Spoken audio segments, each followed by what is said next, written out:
السلام علیکم ورحمۃ اللہ وبرکاتہ۔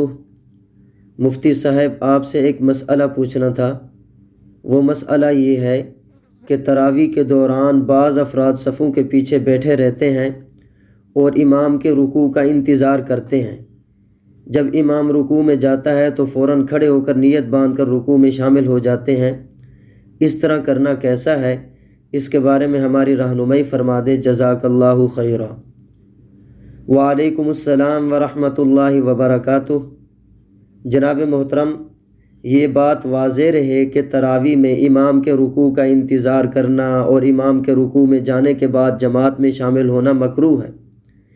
اس میں منافقین کے ساتھ مشابہت بھی ہے۔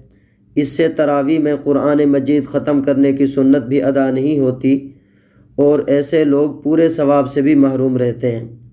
لہٰذا ان کو اپنے اس فعل سے باز آ جانا چاہیے۔ ان کے اوپر لازم اور ضروری ہے کہ جیسے ہی امام تکبیر تحریمہ کہے تو یہ بھی امام کے متصل تکبیر تحریمہ کہہ کر نماز میں شریک ہو جائیں، تراویح میں شریک ہو جائیں۔